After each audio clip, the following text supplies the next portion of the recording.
Reka twongere tubasuhuze abakurikira ibiganiro bya Pacis TV televiziyo ya Kiliziya Gatolika mu Rwanda.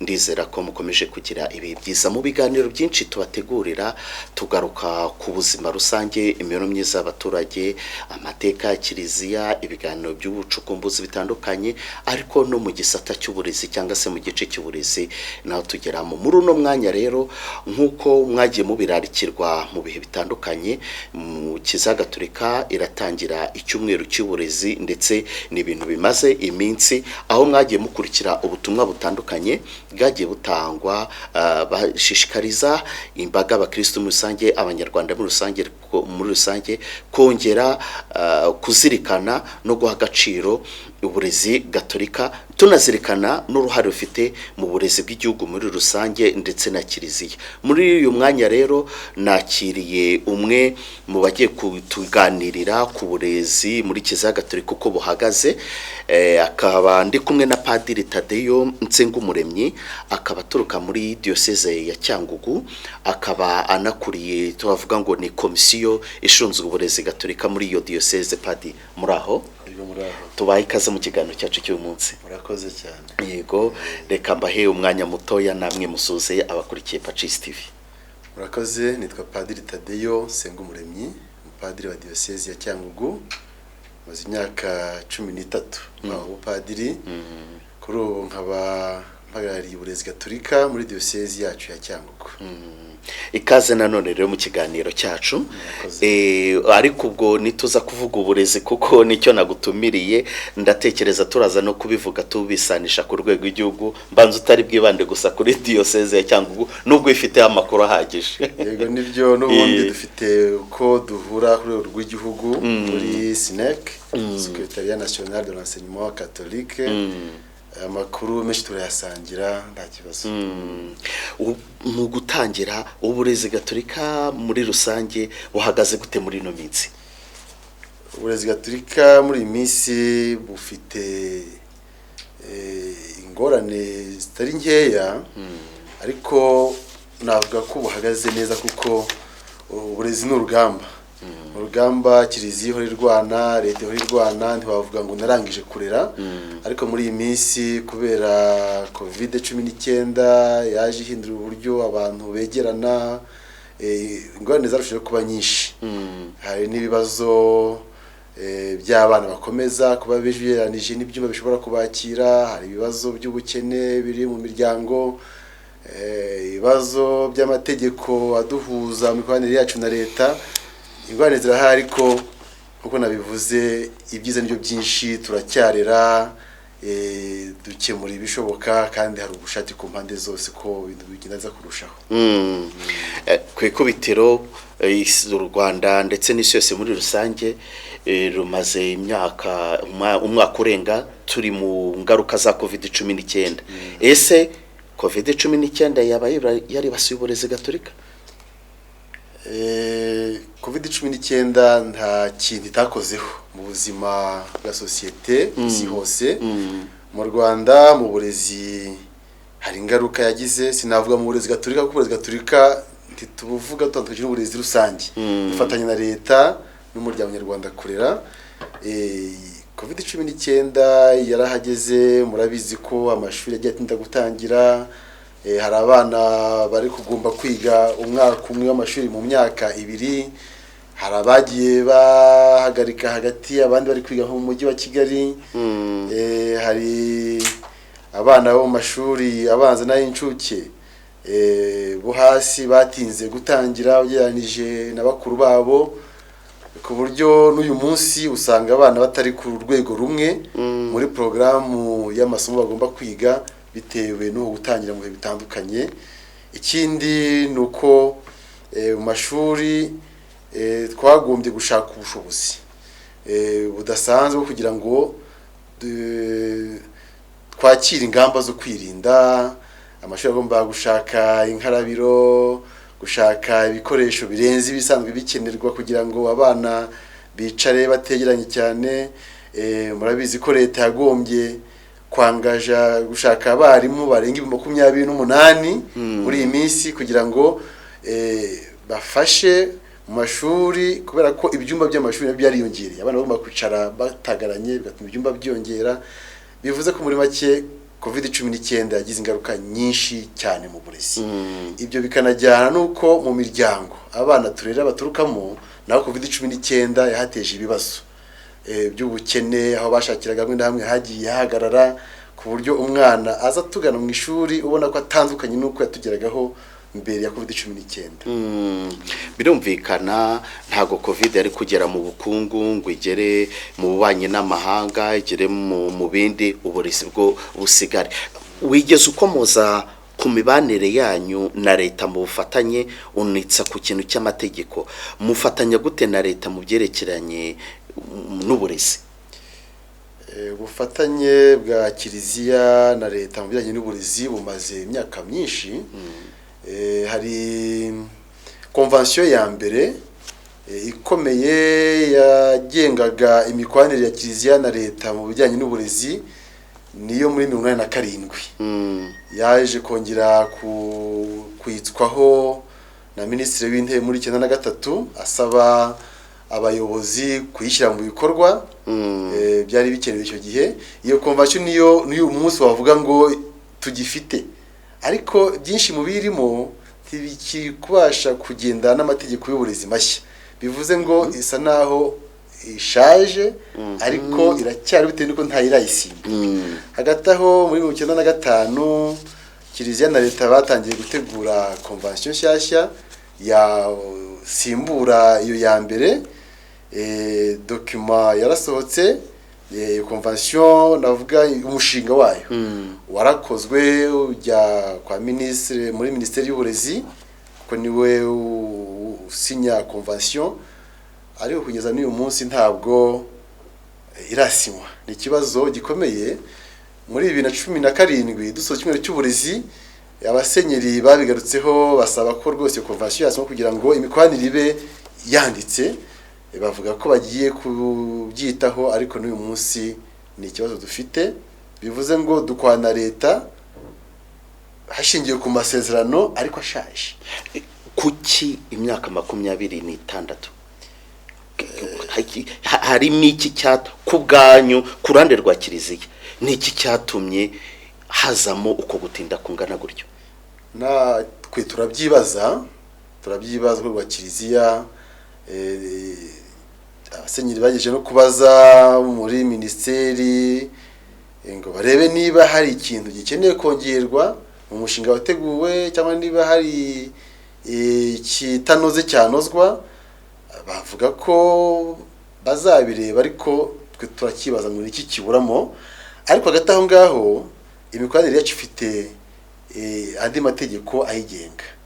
Hari iteka rya Minisitiri rya 2015 ryashingiye ku itegeko ry'uburezi rigenga amashuri y'abafatanya na leta ku bw'amasezerano.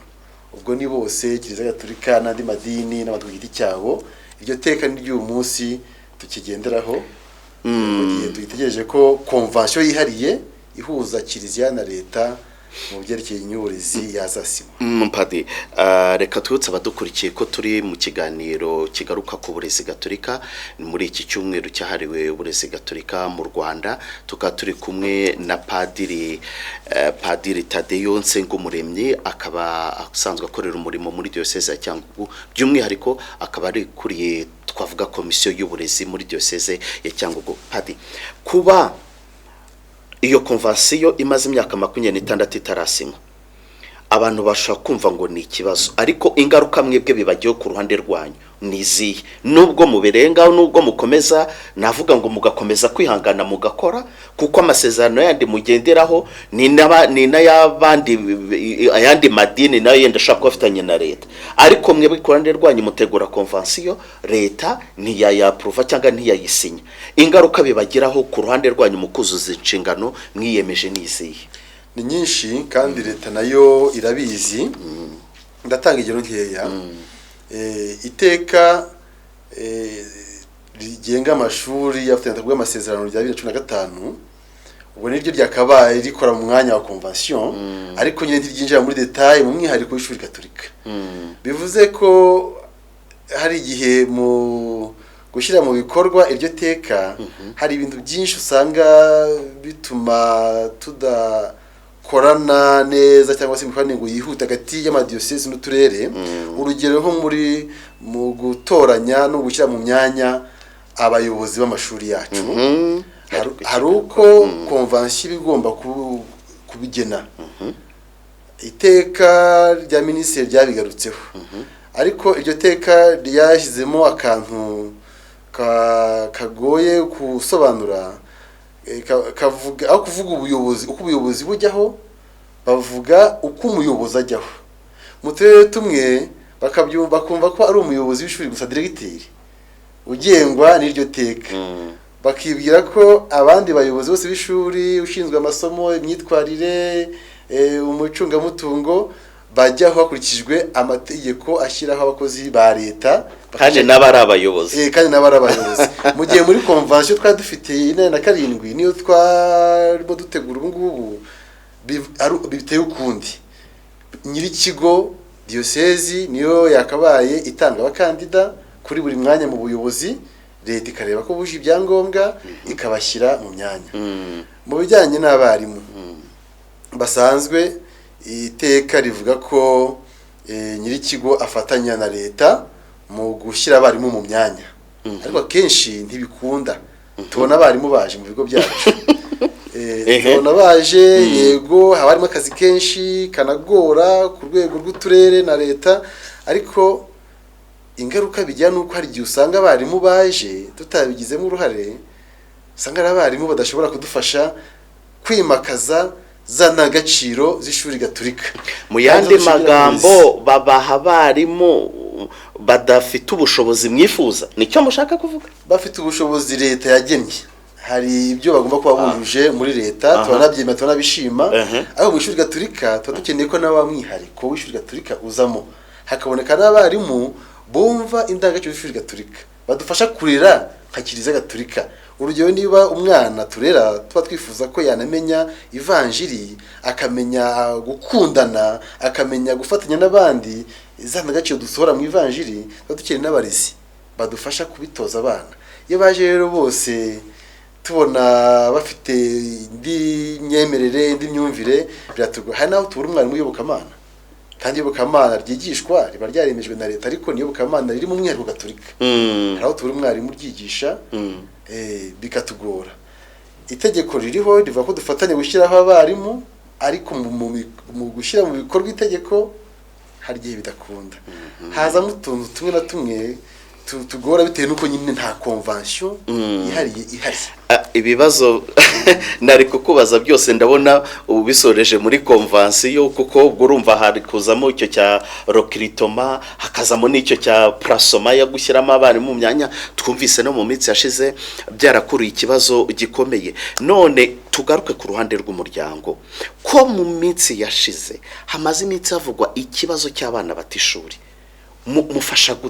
Mufasha gute umuryango nyarwanda? Kuko umwarimu niyicara hariya agategeza ko umwana aza akamubura, ariko umwana nawe yigiriye mu mirima y'umuceri kujya gukorera ibiceri, biragenda gute? Uruhare rwanyu rugaragarira he muri icyo kibazo? Nibyo ko hari ikibazo gikomeye mu muryango. Abana ntibagifite amahirwe yo kubona uburere bwuzuye buhagije bakura mu muryango bavukamo. Ubundi ishuri ryakabaye nibura rigerageza kuziba icyo cyuho. Mu burezi gatolika tuzirikana icyo cyuho umwana aba afite, tuzirikana ko ishuri rigomba kumuha izo ndangagaciro atagize muri gukura mu muryango, zazatuma aba umugabo, umuntu muzima uzi kwikemurira ibibazo akanabikemurira igihugu na kiliziya. Dushyiraho ingamba ziri ku rugero rw'ubushobozi bwacu bukiri bukeya, ariko twifuza kubona uburyo buhagije bwo gufasha wa mwana guhabwa uburere bwuzuye uyu munsi atabasha kubona uko bikwiye mu muryango. Zimwe mu ngamba dukoresha ni ukugaruka kenshi ku ndangagaciro z'ivanjiri, navuze mu kanya, gukundana, gutoza abana gufashanya bakiri batoya, gutoza abana kubahana, kuko ishuri ntabwo ritanga ubumenyi mu by'amasiyansi n'indimi gusa, ibyo nta n'icyo byaba bimaze byonyine. Umwana wiga iwacu adatojwe no gukoresha bwa bumenyi nk'umuntu, umuntu wuzuye, ufite umutima wuzuyemo ubumuntu, ufite roho nzima, ufite n'umubiri muzima, ufite noneho n'ubwonko bukora neza. Twiza kubaka aho hose. Muri iyi minsi amashuri hafi yacu yose amaze kugira icyo twita caritas scolaire. Bimaze iminsi byishishikazwa, aho abana batorezwa gushyira hamwe utwo bashobora kubona kugira ngo bafashe abana bagenzi babo. Muri cyumweru cy'uburezi muri diocese yanjye ya Cyangugu, abayobozi b'amashuri bangejejeho ko ari cyo bifuza gushyira imbaraga, ko nicyo gishoboka. Bari kubwira abana, noneho mubwira ababyeyi barebe utwo bashobora kubona twose, imyenda, ibyo kurya, udusabuni, dushyire hamwe dufashe abana bagenzi banyu bakennye. Ndibwira ko bizanarangira dufite imibare y'abo twafashije benshi. Carte scolaire ni icyambere.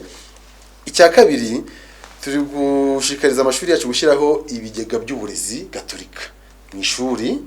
Abarezi, buri murezi akagira ikintu yigomwa, nyine uko abyumva n'ubushake bwawe akigomwa, ababyeyi bakigomwa, abana bakagira udusanzu batanga bagashyira mu kigega cy'uburezi cyafasha ishuri gukemura twa tubazo leta n'umubyeyi bataba babashije gukemurira umwana. Hari umwana uza ku ishuri afite minerivare adafite ibikoresho, hari udafite ibikoresho adafite minerivare, hari umwana urwariye ku ishuri adafite mituweli, hari igihe usanga umwana apfushije umubyeyi yikeneye, umubyeyi akennye, abana bagenzi bakora muri ya caritas scolaire bakajya kumutabara. Hari ibibazo byinshi abana bafite bitewe nuko nyine mu muryango badashoboye bihagije, ishuri bari rigomba kubafasha gukemura. Hari ikibazo cya counseling, ubujyanama, kubera ibikomere abana benshi basigaye babyirukana bijyanye nuko mu miryango yabo babyifashe. Usanga umwana adashobora kwiga neza atarafashwa kwakira cyangwa se gukira ibyo bikomere. Icyo kibazo twarakibonye, abepiskopi barimo dushishikariza gufata ingamba zihagije kugira ngo ishuri ribe n'ahantu umwana akirira ibyo bikomere by'ubuzima aba yarakuye mu miryango y'iwabo.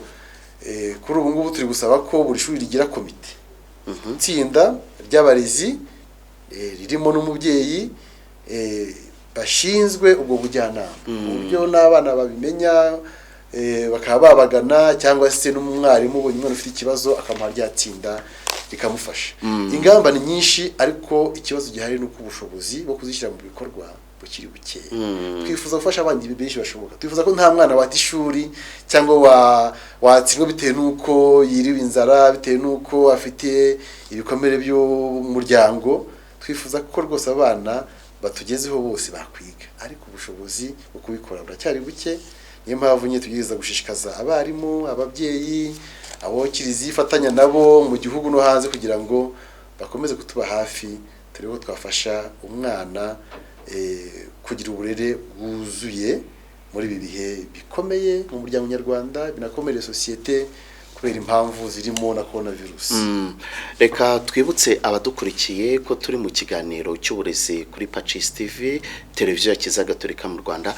Tukaba turi kuganira na Padiri Tadeyo Nsengumuremyi, akaba asanzwe akorera umurimo muri diocese ya Cyangugu, akaba ariko muri rusange anashinzwe uburezi gatolika muri diocese ya Cyangugu. Noneho icyumweru cy'uburezi muragiteguye ku nshuro ya kenshi, dusanzwe tuyibona ibikorwa mugiye kwibandaho.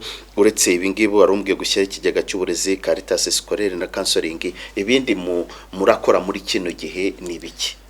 Iki cyumweru cy'uburezi cya 2021 gifite insanganyamatsiko abepiskopi bagihaye yo kwiga no gusenga bivuye ku mutima. Mu nteruro iri muri depliya twatanze iravuga ngo bana twige kandi dusenge tubikuye ku mutima. Impamvu y'insanganyamatsiko nuko twasanze muri iyi minsi kubera corona virusi abana benshi batiga neza, barasiba cyane, waje none ntaze ejo, hari n'uza akererewe, n'abaje baza badafite ibyangombwa bihagije ku buryo usanga barangaye, hari n'igihe usanga aza afite ibyangombwa ariko ibibazo yasize iwabo bigatuma atiga neza. Dushaka kubishimangira, gufasha abana kwiga batuje kandi bakuye ku mutima no gusenga. Rero COVID-19 yabaye impamvu yo kudasenga, ngo bafunze za kiliziya nubwo zigira zifunga buhoro buhoro, ariko abafite intege nkeya cyane cyane abana n'urubyiruko barabyitwaza kugira ngo badasenga. Turagira ngo twongere tugarure abana ku isengesho kuko barivomamo imbaraga zituma baniga neza. Isengesho tuvuga gusa ngo ni cyagiye cyo kuvuga ndakuramutsa Mariya amasengesho mu gitondo, ahubwo ni n'ibijyanye no gusenga, kwitagatifuza, gushimangira ukwemera cyangwa agaciro z'ivanjiri. Hari rero ibikorwa bisanzwe bikorwa mu cyumweru cy'uburezi tuzashyiramo imbaraga zidasanzwe uyu mwaka. Harimo kuganira, cy'uburezi umwanya wo kuganira abarezi hagati yabo, abarezi baganira n'abo barera, ndetse mbere ho twanabahuzaga n'ababyeyi. Ubu ntibizakunda ko ababyeyi binjira mu mashuri, ariko abarezi bazaganira ku nsanganyamatsiko, banareba izindi ngamba bafata kugira ngo barusheho gufasha umwana bakira muri ibi bidasanzwe. Abana babo barimo baganirizwa. Ikindi nuko hari noveni iri gukorwa muri Cyangugu, abayitangiye nyuma bazayisoza kuri 27. Iyo noveni ayikorwa muri buri shuri, mbere yakorerwa kuri rassemblement mu gitondo, ariko ubundi bigikunda kubera ingamba zo kwirinda ko corona virusi yakwirakwira mu mashuri. Muri buri shuri umwarimu wa mbere afasha abana gusenga kuvuga iyo sengesho. Ibindi bikorwa ni bizahuza abarezi ku rwego rwa paruwasi kugira ngo barebere hamwe ibibazo byihariye by'uburezi biri muri paruwasi, banafatira ingamba ku rwego rwa paruwasi. Ku rwego rwa diocese yacu kimwe n'izindi daire, tuzasoza icyumweru cy'uburezi kuri 28 z'uku kwezi. Tuzahuza abantu bake cyane. Mbere twahuzaga aba directeurs b'amashuri gatolika bose, tugahamagara inzego za leta dukorana, tukaganira, tugafatira ingamba hamwe. Ubu ntibizakunda, tuzafata umudirecteur umwe muri buri paruwasi, baze duhure ku rwa diocese, tugire misa, abaribo tuganira ingamba tuzafata, bazazishyira bagenzi babo. Ariko nk'uko nabivuze mbere, ibikorwa byihariye iki cyumwe kizadusigira ni ukwibanda cyane ku kigega cy'uburezi kigamije kwimakaza ubufatanye, kuko burakenewe muri ibi bihe. Ubufatanye bw'abahurira ku ishuri bose, bashyire hamwe ibyo bashoboye, bakemura ibibazo mu rugero rwabo, bunganira umubyeyi, banunganire leta. Ikigega cy'uburezi ni ngombwa. Ikindi ni ugufasha ishuri kwitagatifuza kurushaho, basenga ariko banimika. Hari uturyango tw'abana dushoboka mu mashuri. Mbere twaba dufite abasaveri, inkoramutima z'Ukaristiya, tugatoza abana guhereza misa. Ubu ntibizakunda hose, ariko twasabye abadirecteurs kubishyira nk'imbaraga kugira ngo abana barusheho gusenga, barusheho kuba abana b'Imana, kuko niyo turerera.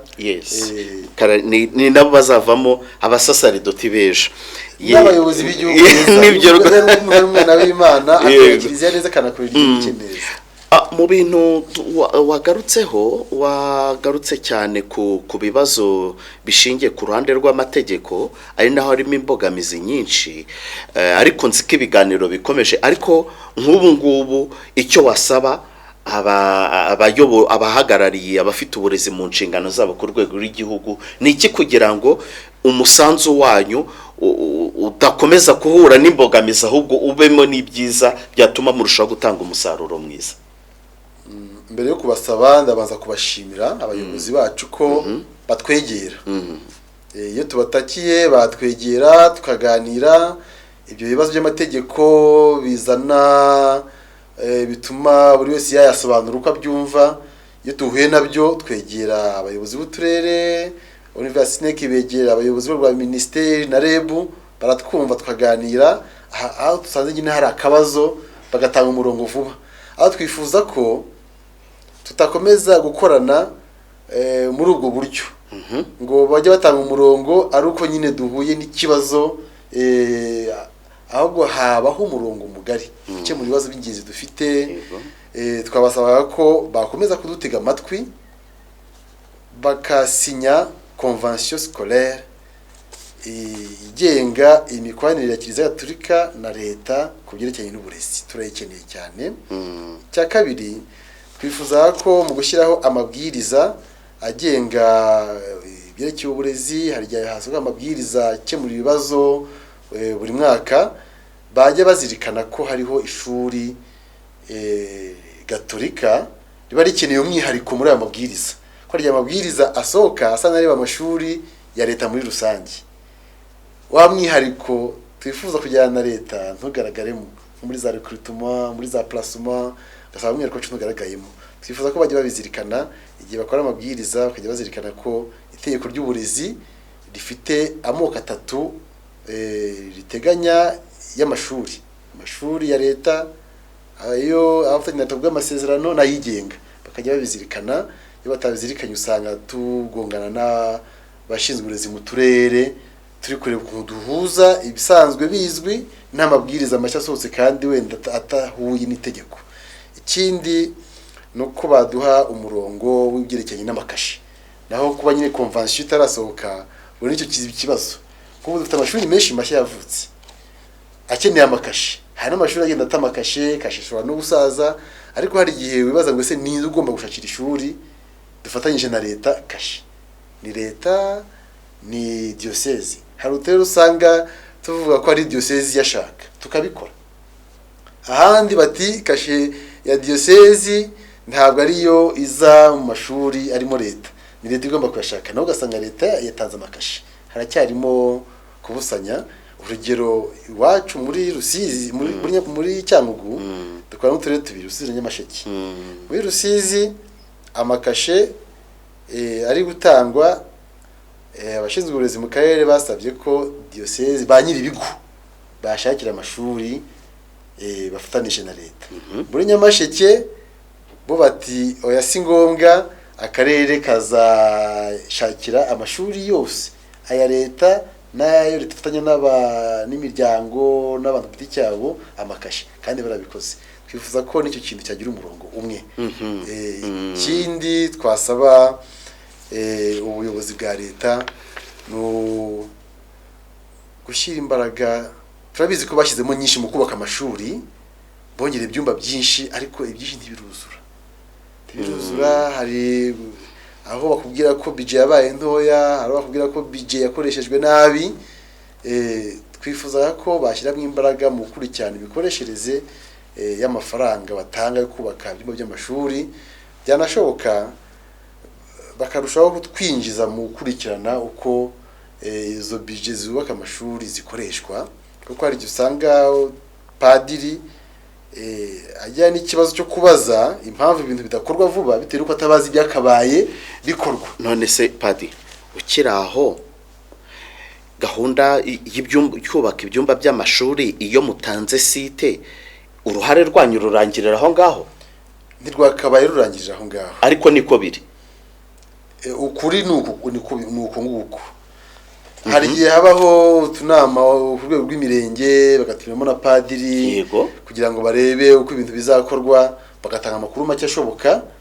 Ariko ntabwo padiri abazi ngo ibyumba bizubakwa, icyumba kizakenera ferabeto izi, amasima ya imicanga iteye gutya, ku buryo yabona uko akurikirana kugira ngo wenda anarya kara inzego za leta zo hejuru yabona ko ibiri kuba bitandukanye n'ibyagomba kuba biri gukora. Kandi kiri kubakwa mu butaka bwanyu, nimwe muzagikurikirana n'ibindi, ariko bagusaba gukurikirana ikintu utigeze. Biravuna. Ntibivuze ko tudakurikirana, turakurikira. Hari naho rwose dusanga hari ikibazo tukavuga, inzego zikabyinjiramo, ariko byoroha gukurikirana ikintu iyo ufite amakuru ahagije. Twifuza rero ko aya makuru yajya umurongo rusange urahari, twakabaye tuyabona, ariko batangiye gushyira mu bikorwa iyo mishinga. Hari ikintu cyo gukora ibintu ku munota wa nyuma niko navuga usanga haba harimo kwihuta cyane ku buryo n'abayobozi bashyira mu bikorwa ya mishinga ntekereza ko bataduha amakuru bitewe n'uko wenda bataba babishaka bataba banga kuyaduhana ko ahubwo biterwa n'uko niko ntekereza n'uko baba bafite icyo kintu bavuga ngo tusiganwe n'igihe bagakora ibyihuse rimwe na rimwe bakibagirwa no kwinjizamo inzego zacu zakabaye zibafasha kubikurikirana numva muri make ari ibyo nasaba ubuyobozi bwacu ariko tubashima ko ubu ngubu ubona batwegera bakatwumva gusa iyo cadre rusange y'imikoranire ni igihe kugira ngo tujye dukomanga iwabo tubabwira ngo ni ikibazo cyavutse tujye tubasanga ari uko hari ibintu bishyashya bidasanzwe byabonetse bikeneye umurongo mushya. Turi kugana ku musozo w'ikiganiro cyacu reka ariko mbanze mbere yuko utanga ubutumwa bwo mu rurimi rw'ikinyarwanda nzi ko harimo n'abadukurikira babifuza kugira ubundi butumwa bakumva mu rurimi rw'igifaransa buramutse buhari kugira ngo n'abadukurikira muri urwo rurimi narwo babashe kubyumva neza cyane cyane ko ari ururimi rwemewe mu itegeko nshinga rya Repubulika y'u Rwanda ubwo mwabikora noneho tukaza gusoza mugira ubutumwa mutanga mu rurimi rw'ikinyarwanda turi gusoza. Merci. Pour ceux qui écoutent la langue française, l'éducation catholique au Rwanda, comme nous l'avons dit en commençant, elle connaît actuellement beaucoup de difficultés, comme d'ailleurs tous les autres secteurs de la vie au Rwanda, à cause notamment du Covid-19, qui a entraîné la pauvreté dans plusieurs familles, avec l'arrêt de plusieurs activités qui généraient les ressources et qui aidaient dans l'éducation. Mais on n'abandonne pas. Éduquer, c'est un combat de chaque jour. L'Église est consciente de sa mission d'éduquer et d'aider à ce que la société ait des hommes debout qui ont reçu une éducation complète, intégrale, des hommes qui savent faire face aux difficultés, aux défis de la société. Et pour cela, nous essayons d'approcher les autorités de notre pays dans le domaine de l'éducation. On en parle souvent et on cherche ensemble des solutions. Mais l'Église aussi essaie de trouver des solutions comme Église pour aider aussi notre pays. Parmi les solutions qu'on essaie de trouver, c'est notamment l'encouragement à la solidarité. La solidarité de ceux qui sont concernés par l'école, les éducateurs, les enfants, les parents. Et pour cela, on essaie de mettre en place des fonds de solidarité dans toutes les écoles. Il y en a celles qui ont déjà commencé.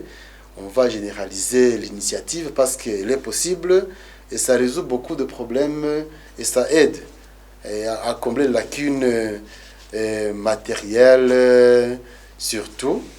Et puis, on encourage aussi les initiatives de sanctification des élèves.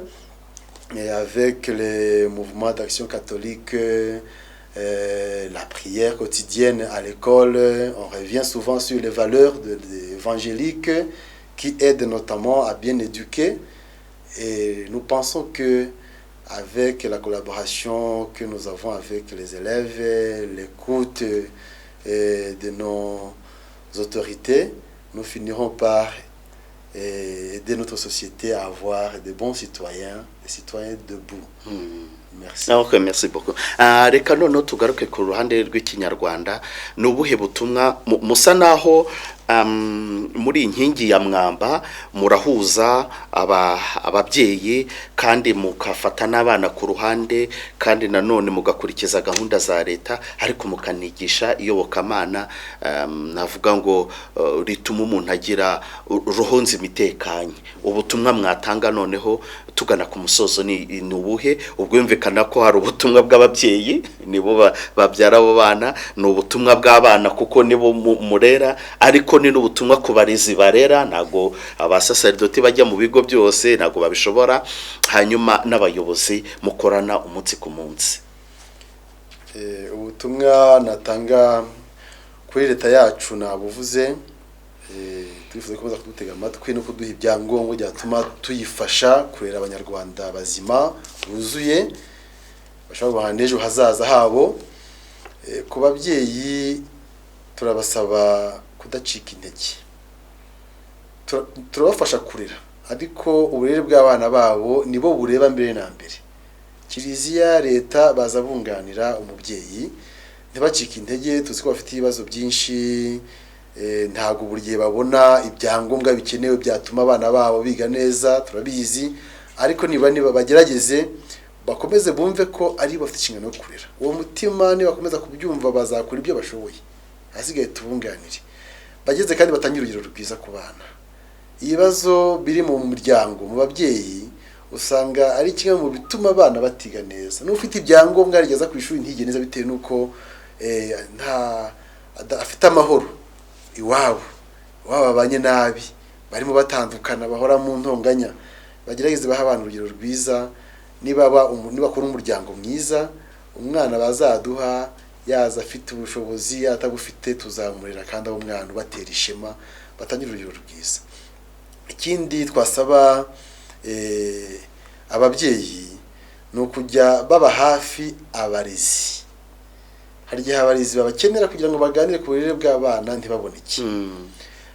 Icyo nsaba abarezi dufatanya cyane cyane abo mu mashuri gaturika, nuko bibutsa ko bafite amahirwe yo kurera neza kurusha abarera mu yandi mashuri atari gaturika, kubera ko bo ntibavoma ibyo baha abana gusa muri politiki rusange y'uburezi y'igihugu, banavoma no mu ndangagaciro z'ivanjiri. Bafite leta ibafasha, bafite na kiliziya ibafasha kugira ngo babone byinshi baha umwana. Niba bikoreshe rero, wahawe byinshi anabazwa byinshi. Twifuza ko bakoresha ibyo tubaha kugira ngo amashuri yacu akomeze kuba intangarugero mu mitsindire no mu myitwarire ndetse no mu bukristo. Icyo nsaba abana mu gusoza, bana bacu nimwakire uburere tubaha. Turabizi ko mufite ingorane zitandukanye, ariko izo ngorane muzayisohokamo ariko mwakiriye uburere tubaha. Turi kubaha imfunguzo zizabafungurira ejo hanyu hazaza. Muze kwiga mubikuye ku mutima, mutegeye amatwi abarimu, mwumve impanuro babaha, amasomo muhabwa muyakurikiye neza, ariko n'ubundi burere bwongera kuri ya masomo mu bukurikire. Gahunda ya discipline mu ishuri muyubahe, nibwo muzasohoka mu biganza byacu muri abagabo n'abagore beza bizihiye igihugu, bizihiye Imana, kiliziya, kandi namwe muzishimira ko mwatwumviye mwakiguye tubaha. Murakoze cyane. Reka Padiri bashimire cyane uburyo mwigomye mukagera hano kuri Pacis TV kugira ngo mutugezeho ubutumwa tujyane kino kiganiro. Abari badukurikiye rero tugeze ku musozo w'ikiganiro cyacu, turi kumwe na Padiri Tadeyo Nsengumuremyi, asanzwe akorera umurimo muri diocese ya Cyangugu, ariko akaba by'umwihariko anashinzwe uburezi gatolika muri iriya diocese. Tugezaga rero ikiganiro twaganiriye ku byerekeranye n'uko uburezi gatolika buhagaze, tubwiye mu ncamake ibibazo bahura nabyo muri diocese ya Cyangugu, ndetse ariko n'ibyiza bagezeho ndetse n'ibyo bateganya gukora, cyane cyane ko turi muri iki cyumweru cy'uburezi gatolika. Reka rero mbashimire, nizere ko mwagize ikiganiro cyiza. Namwe Padiri by'umwihariko reka mbashimire uburyo mwitanze.